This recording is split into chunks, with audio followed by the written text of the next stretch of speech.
Sherlock Holmes, The Blue Diamond by Sir Arthur Conan Doyle. Chapter 1. An Old Hat.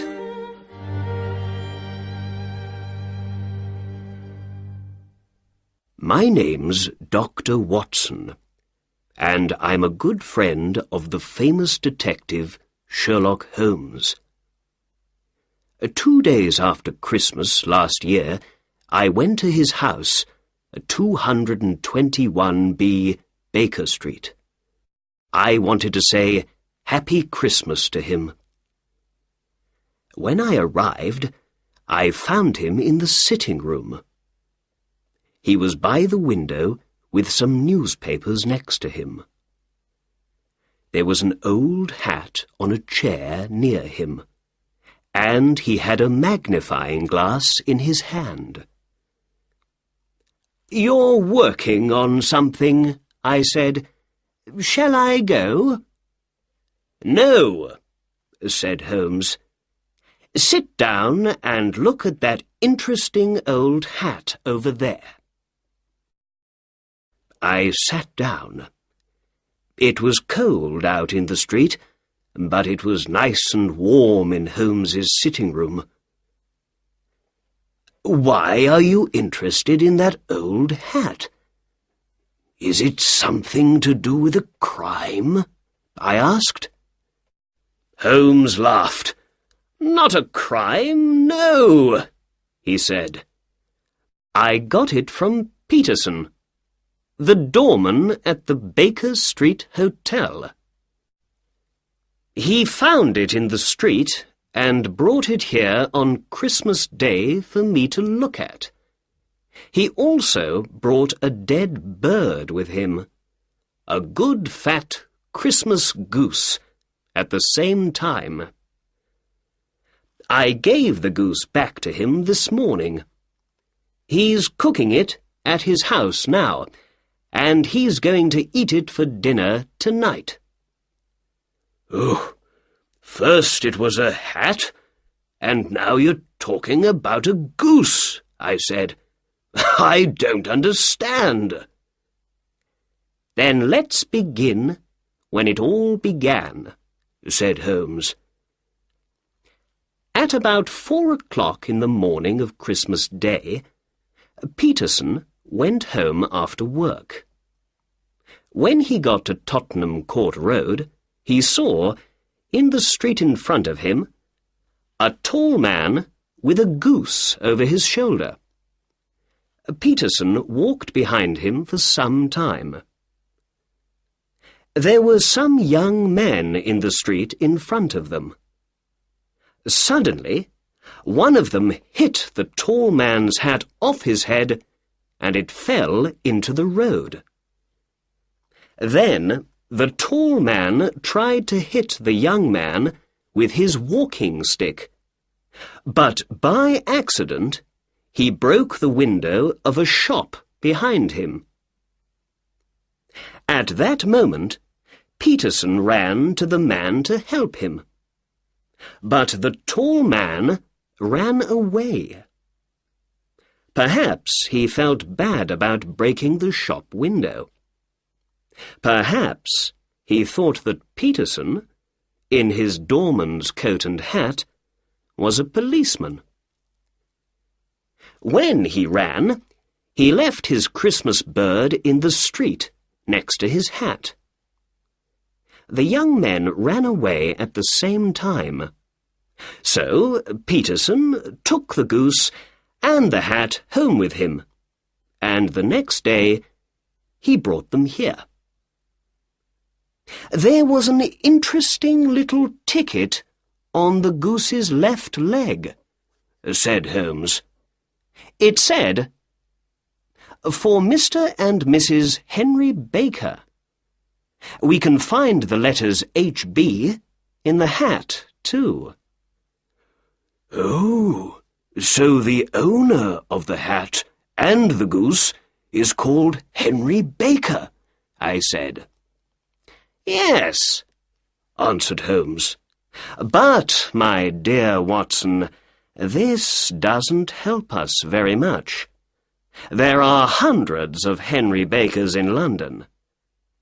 I gave the goose back to Peterson this morning," he went on, "and I said to him, 'Have this for your dinner.'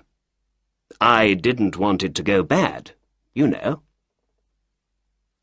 "Did Mr. Baker put an advertisement in the newspaper about his hat and goose?" I asked. "No," answered Holmes. "Then how can we find him?" "Well, perhaps his hat can help us," said Holmes. "Here's my magnifying glass, Watson. Now, you be a detective for a minute or two. What can you tell me about the owner of this hat?"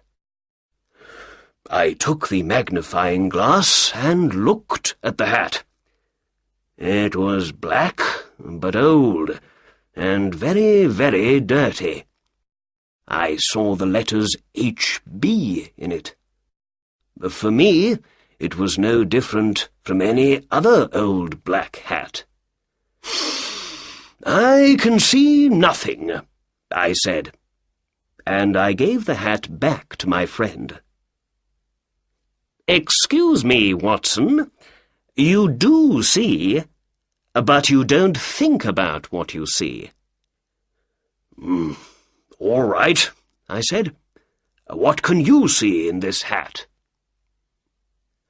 "The owner of this hat is an intelligent man," said Holmes. "He was once rich and is now poor. His wife loved him once, but she doesn't love him now. And he's 30 or 40 years old." "Well, perhaps I'm slow, Holmes, but I don't understand," I said. "Why is he an intelligent man, do you think?" Holmes put the hat on his head. It came down to his nose. "This is a big hat. A man with a big hat has a big head. And a man with a big head has a big brain. A man with a big brain thinks a lot." "But you say he was once rich and is now poor. Why?" "The hat is 3 years old. I remember these hats were in all the shops then. They were very expensive, too. 3 years ago this man bought a good hat. So he was rich then, but he has no money to buy a new hat now, so these days he is poor." "All right," I said, "but you say he is in his 30s or 40s. How does the hat tell you this?" "Well, when I looked carefully at the hat with my magnifying glass, I could see some grey hairs in it. People usually get grey hair in their 30s or 40s. "I see. But what about his wife? You say she doesn't love him." "Because the hat is very dirty. When a woman loves her husband, she cleans his hat for him." Perhaps he hasn't got a wife." "Yes, he has. Remember the ticket on the goose's leg?" "Ah, yes," I said. "You have an answer for everything." At that moment, the door opened, and Peterson, the hotel doorman, ran into the room. He looked very excited. "The goose, Mr. Holmes! The goose!" he said. "What's the matter with the goose?" asked Holmes. "Did it come back from the dead and fly off through the kitchen window?" "No, Mr. Holmes. My wife found this in the bird." Peterson opened his hand. There was a beautiful blue diamond in it. Chapter 2. The Blue Diamond.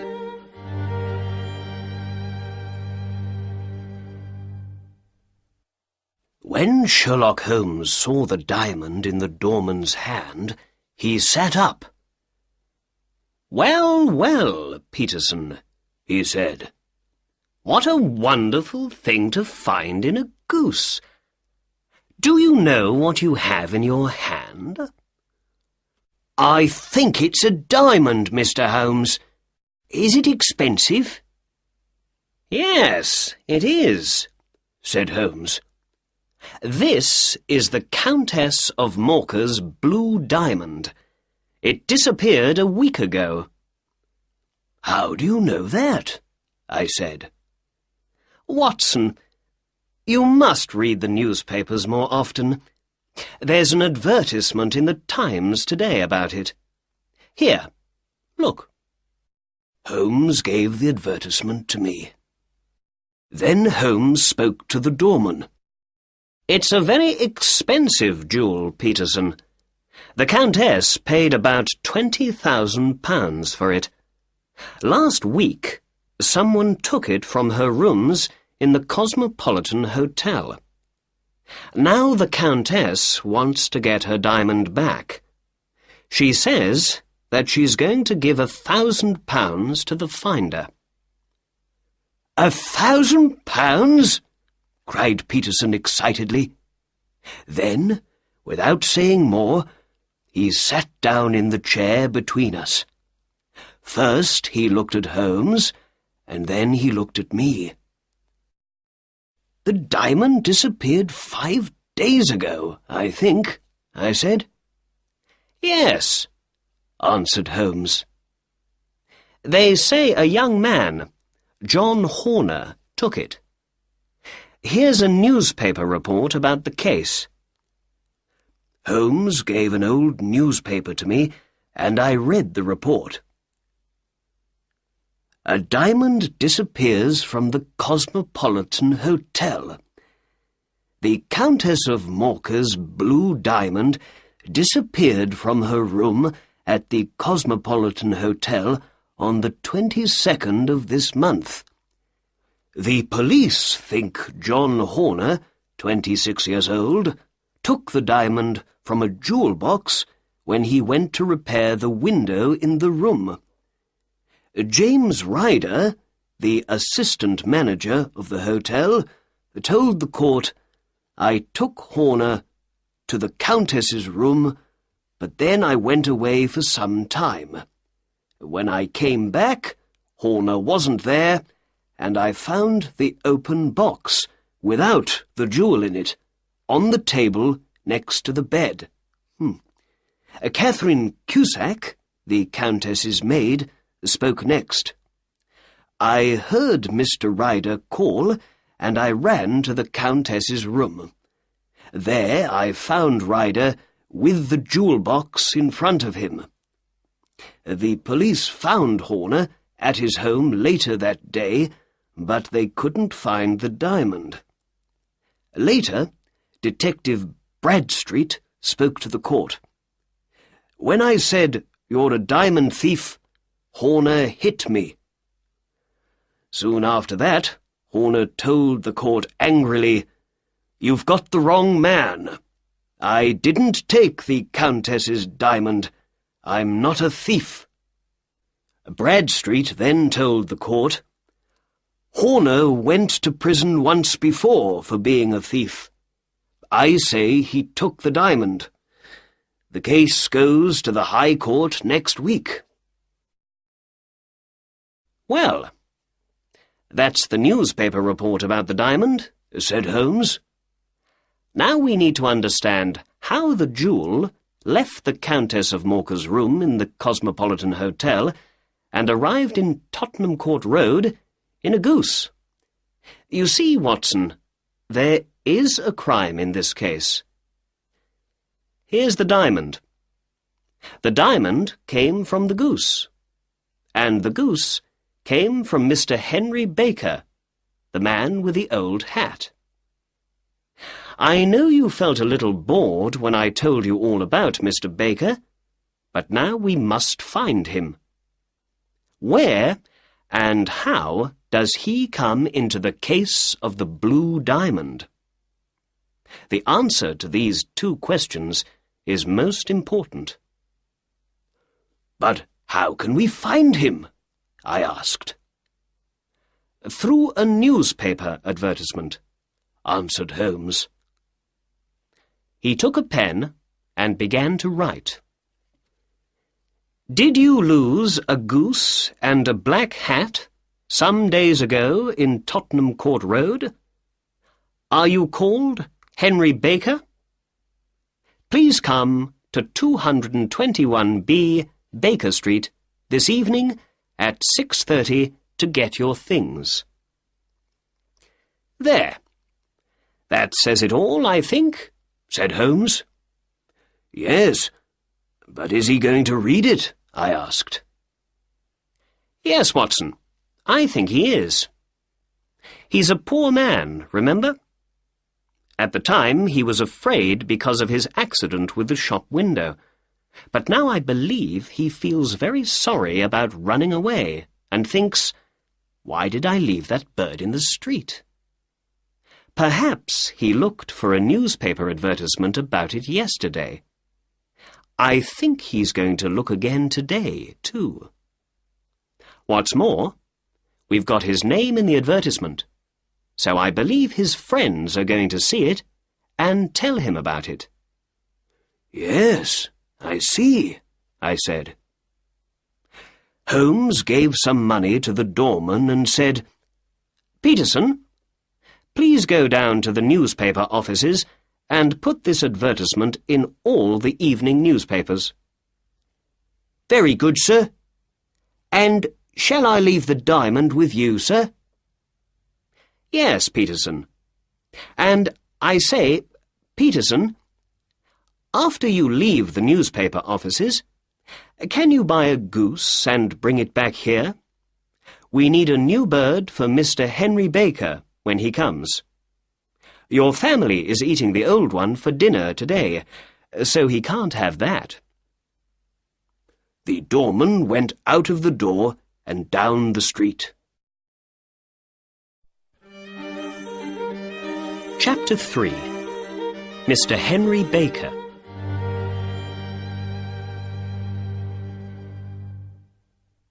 Holmes took the blue diamond in his hand and looked at it. "What a beautiful thing," he said. "Look at the wonderful colours in it. Dark blues and cold whites. All big jewels make people into thieves and killers in the end. This one comes from the south of China, near the Amoy River.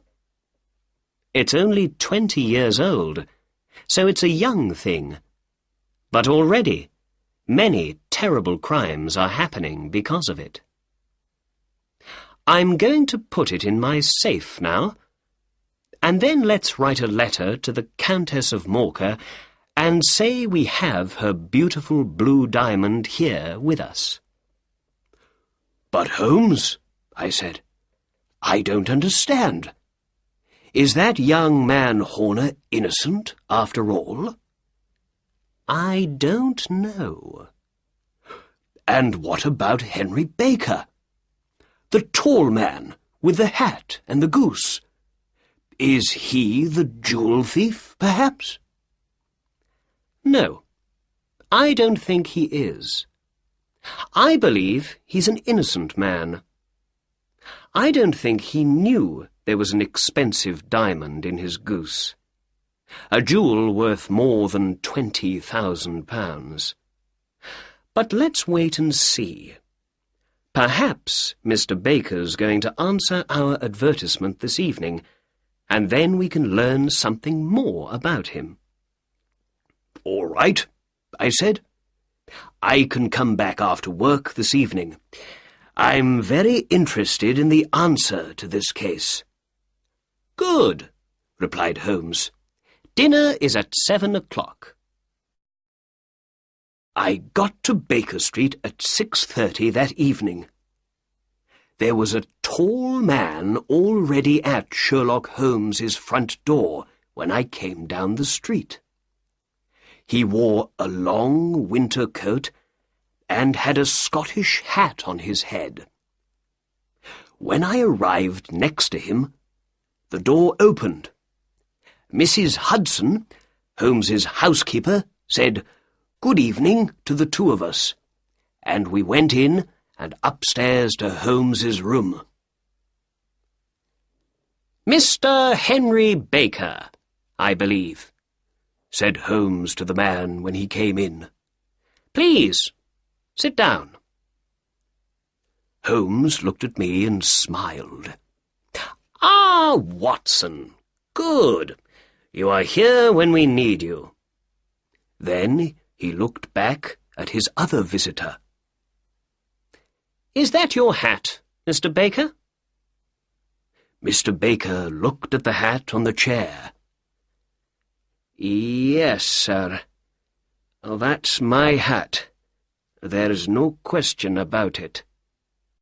He was a big man with a big head, an intelligent face, and grey hair. I remembered Holmes's words about him. He wore a dirty old black coat, with no shirt under it, but he spoke slowly, quietly, and carefully. I looked at him and listened to him, and I thought, yes, this is an intelligent man. He was rich once, but now he has no money, and things aren't easy for him. "We found your hat and your goose some days ago," said Holmes. "But we couldn't find you very easily, Mr. Baker. We didn't know your address. Why didn't you put an advertisement in the newspaper with your address in it? We waited and waited for an advertisement from you, but saw nothing." Mr. Baker smiled. "Oh, I'm sorry. Advertisements are expensive, and I haven't got a lot of money these days. I had once, but not now," he went on.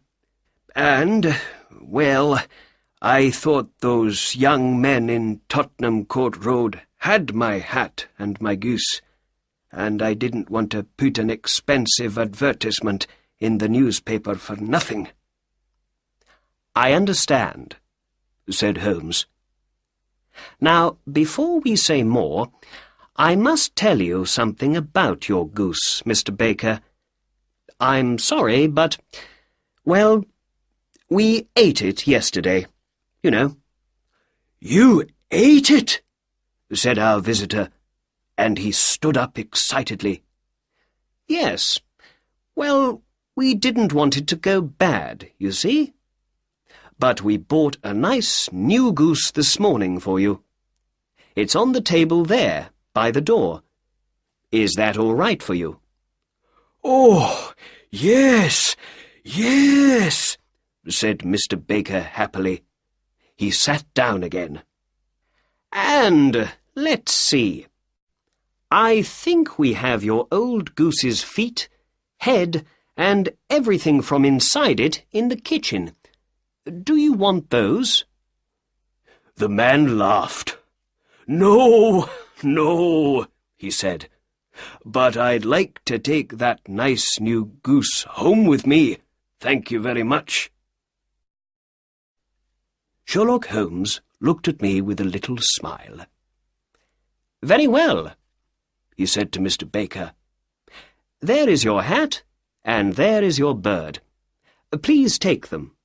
Oh, and before you go, can you tell me something?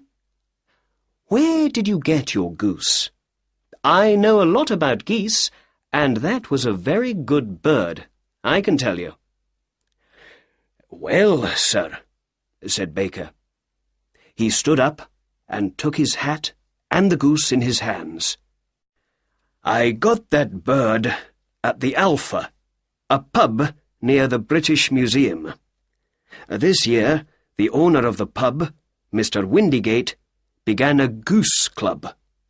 Every week, we all put 5 or 6 pence into a money box, and at Christmas time, we all had the money for a goose. With that, he said goodbye and left. "Well," said my detective friend, "that answers one question. Mr. Baker is not our diamond thief. Are you hungry, Watson?" "Ooh, no, not very." "Let's eat later, then. We must go to the Alpha at once. We need to speak to Mr. Windigate tonight."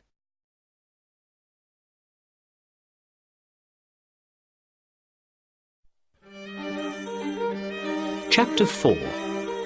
To Mr. Breckenridge's. Holmes and I put on our coats and hats and went out into the cold winter street. The sky was dark over our heads. We walked east, and in a quarter of an hour we stood in front of the Alpha. Holmes opened the door and we went in. In the pub, the owner, Mr. Windigate, gave us some beer. "Is this beer good?" Holmes asked him. "I ask because I know your geese are very good. Mr. Henry Baker told us all about your goose club." "Oh, yes, but those geese weren't our geese. They came from a man with a little shop in Covent Garden. Breckenridge is his name." "Thank you, my good man," said Holmes.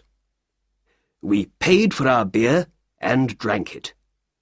Then we walked out of the warm pub and into the cold night again. "Now for Covent Garden," said Holmes, and we walked down the street past the British Museum. "Remember, Watson, it all began with a goose, but it finishes with 7 years in prison for young Mr. Horner. Perhaps we can learn more about this interesting case in Mr. Breckenridge's shop." We walked south and soon came to Mr. Breckenridge's shop. A Breckenridge and a boy were at the door. It was nearly time to close for the night. "Good evening. It's a cold night," said Holmes. "How can I help you?" asked Breckenridge.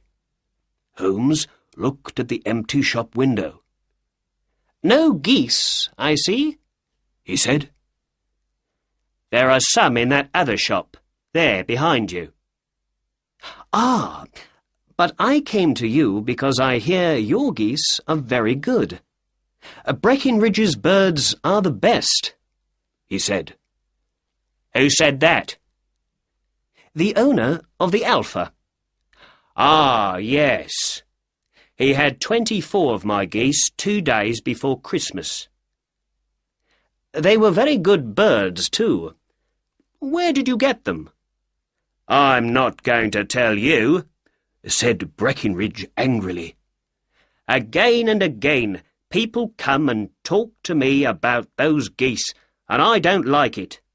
I paid good money for them. I took them to the Alpha, and then I forgot all about them. And then all the questions began. Where are the geese? How much do you want for them? Who did you sell them to? Why are people interested in them? I don't know. They aren't the only geese in London, you know." "I know," said Holmes. "But who asked you all those questions before? Not me. I had nothing to do with that, you know. But now I need your help. We ate a goose at the Alpha, and I say it was a country goose. But my good friend, Dr. Watson here, says it was a London goose. Which of us is right? It's an important question. £5 goes to the winner."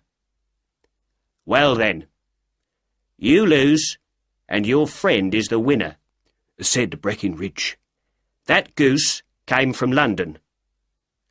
"I can't believe that," said Holmes. "A pound says I'm right." "Very well," said Holmes, and he took out a pound. "I'm ready to pay, but I know you're going to lose your money." Breckinridge laughed. "Bring me the books, Bill," he said. The boy brought 2 books to him. Breckinridge opened the little one. "This is my address book," he said. "When people sell their geese to me, their addresses go in here. Country people on the left and town people on the right. The numbers after every name are page numbers in my big book." "Read out the 3rd name on the right," said Breckinridge. "Mrs. Oakshott, 117, Brixton Road, number 249, read Holmes. Then Breckinridge opened the big book. "And this is my in and out book," he said. "Let's look at page 249. Here we are. Mrs. Oakshott. What can you see for December the 22nd? 24 geese from Mrs. O, read Holmes. All 24 to Mr. Windigate at the Alpha. There. What do you say now?" said Breckinridge. Holmes put his pound into Breckinridge's hand angrily.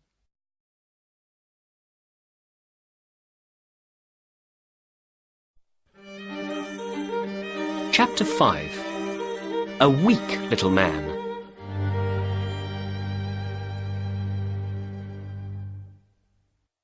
In the street, Holmes stopped.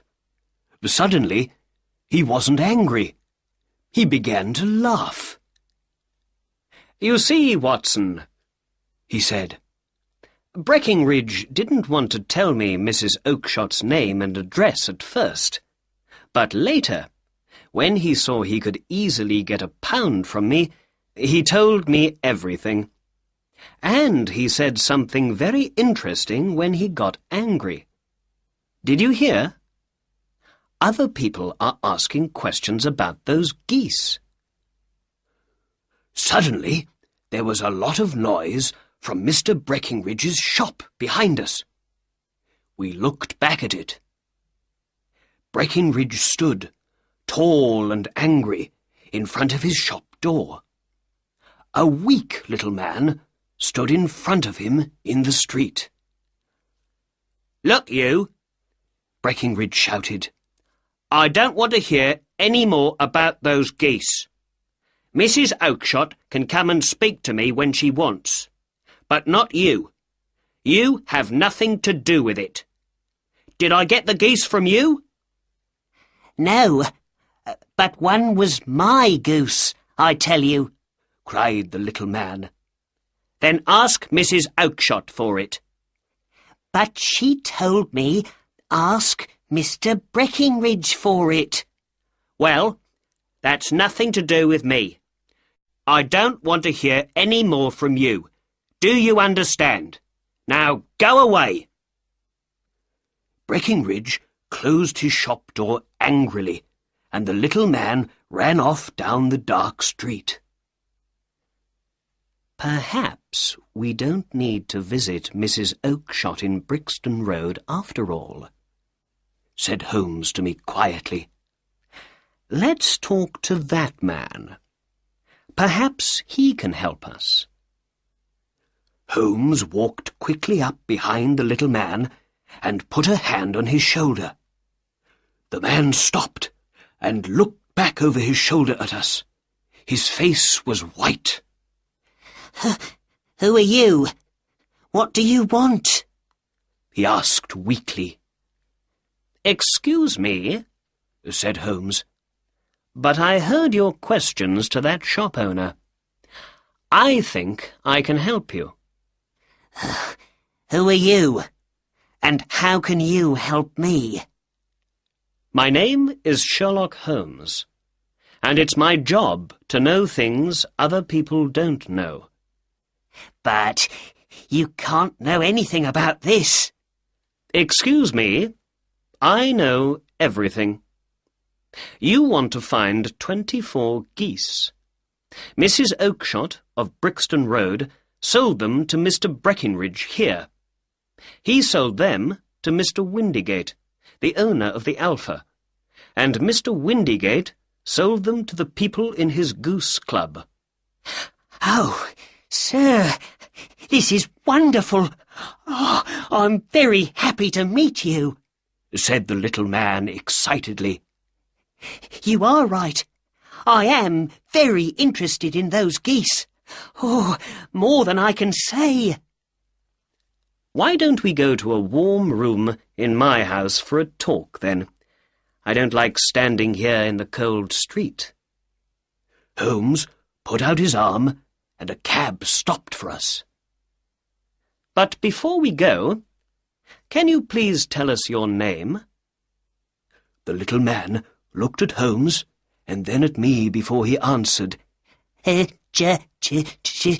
John Robinson, he said. No, said Holmes quietly. We'd like to know your real name, please. The stranger's face changed from white to red. Oh, very well. My real name is James Ryder, he said. Well, said Holmes. Assistant manager of the Cosmopolitan Hotel. Now, let's get into the cab and go home. Then I can tell you everything you want to know. So, we got into the cab and went home. Ryder looked excited, but said nothing. Holmes didn't speak at all in the cab.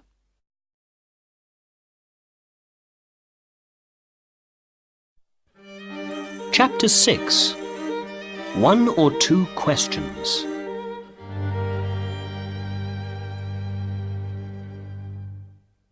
When we arrived at 221B Baker Street, we got out of the cab and went in.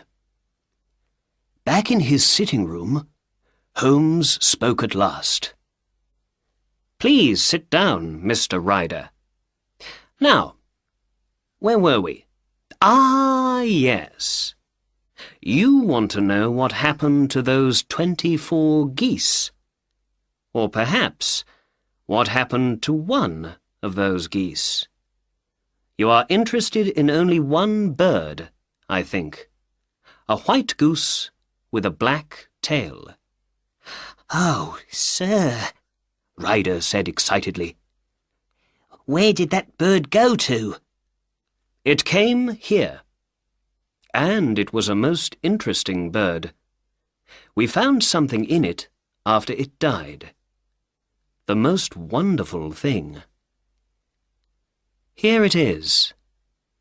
Our visitor stood up weakly.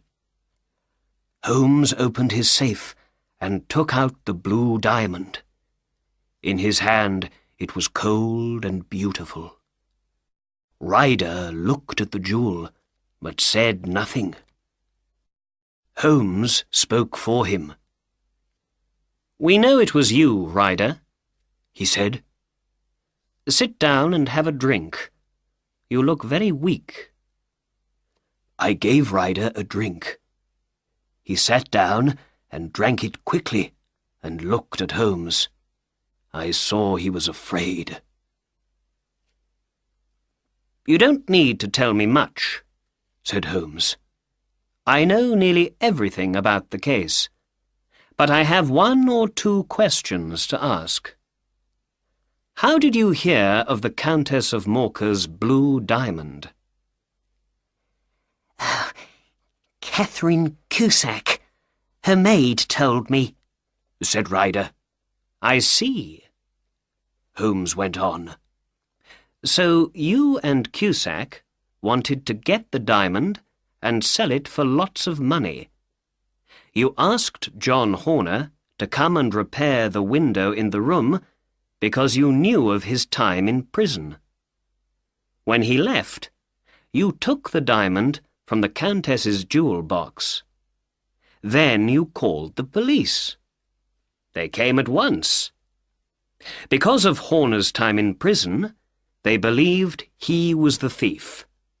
It was all very easy. Then, "Oh, please, please," cried Ryder, now on the floor at Holmes's feet. "think of my father. Think of my mother. I never did anything wrong before. I'm never going to do it again. Please don't tell the police. I don't want to go to prison." "Sit down in your chair," said Holmes coldly. "You're crying now, but did you feel sorry for young Horner? He knew nothing of this crime, but the police believed he was a diamond thief, and so he went to court, and he is now going to prison, all because of you." "I can leave the country, Mr. Holmes. Then, when I don't go to court, Horner can leave prison." "We can see about that later," said Holmes. "But now, please tell me, Mr. Ryder, how did the diamond get from the hotel into a goose? And how did the goose get into a shop? And please, tell the truth." Ryder began. "When the police arrested Horner, I left the hotel with the diamond in my pocket. I didn't want to stay at the Cosmopolitan, not with the police everywhere, looking at everything. So I went to my sister's house in South London. She lives in Brixton Road with her husband, Mr. Oakshott. I saw lots of police officers on my way there, and when I got to Brixton Road, I was very afraid. 'What's the matter?' my sister asked. I told her about the diamond thief and about the police arresting Horner. Then I went into the back garden to smoke and think. What could I do with the diamond now? In the garden, I remembered my friend Maudsley. He began well, but he went bad, and in the end he went to prison for his crimes. Perhaps he knows about selling diamonds, I thought. So I decided to visit him at his home in Kilburn in North London. But how can I walk across London with the diamond? I thought. I can't have it in my pocket, not with all those police officers in the streets. Then I looked down at the geese in the garden, and I thought of something. I knew one of those geese was for me, for my Christmas dinner. So I decided to take my goose there and then, and not to wait for it. I quickly caught a big white goose with a black tail. Then I took the diamond from my pocket and put it into the bird's mouth. I felt the jewel go down its neck. With the diamond now inside the goose, I felt happy. I could walk to Kilburn and back easily. Then my sister came into the garden. "What are you doing with that goose?" she said. I put my bird down and it ran off with the other geese. "That's the goose I want for Christmas," I said. "Very well, catch it, kill it, and take it with you," she said. Well, Mr. Holmes, I caught that bird, killed it, and took it with me to Kilburn. There I told my friend Maudsley all about the diamond and he laughed and laughed. We got a knife and opened the goose, but we couldn't find the diamond. I knew then something was wrong. I left the goose with Maudsley, ran to my sister's house, and went into the back garden. There were no geese there. "Where are they all, Maggie?" I said. "In Mr. Breckinridge's shop in Covent Garden." "Were there 2 birds with black tails?" I asked. "Yes, there were, James," she said, and to my eyes one was no different from the other. I understood it all then. The diamond was inside the other goose with the black tail, and that goose was now in Mr. Breckinridge's shop. I ran to Covent Garden at once and went to Breckinridge's. But the geese weren't in his shop, and when I asked about them, he told me, "I sold them all at once." "But you must tell me. Where are they now?" I asked again and again, but he never told me. You and Dr. Watson heard him earlier tonight, Mr. Holmes. He never answered my questions. Now my sister thinks I'm a terrible brother. I'm a thief. I'm going to lose my good name. And I never got any money from my crime at all. Oh, what's going to happen to me? He put his head in his hands and began to cry. Holmes didn't speak for a long time. Then, in the end, he stood up and opened the door. "Get out," he said. "Oh, thank you. Thank you, sir," said Ryder. "Be quiet and get out," said Holmes again.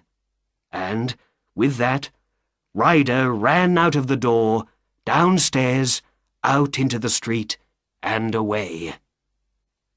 "After all, Watson," said Holmes, "it's not my job to do the police's work for them. And young Horner's going to be all right. Ryder isn't going to go to court now. Without him, the police have no witness to say Horner was the thief. Perhaps I'm doing something wrong, but I don't believe it. I think I'm helping Ryder to be a better man. Send him to prison now, and you make him into a thief for life. But now he's afraid. He's not going to go wrong again. We found the solution to the crime, and that makes me happy. And it's Christmas after all. And Christmas is a time to be nice to other people, I believe. And now, Watson, let's ask Mrs. Hudson to bring in our dinner."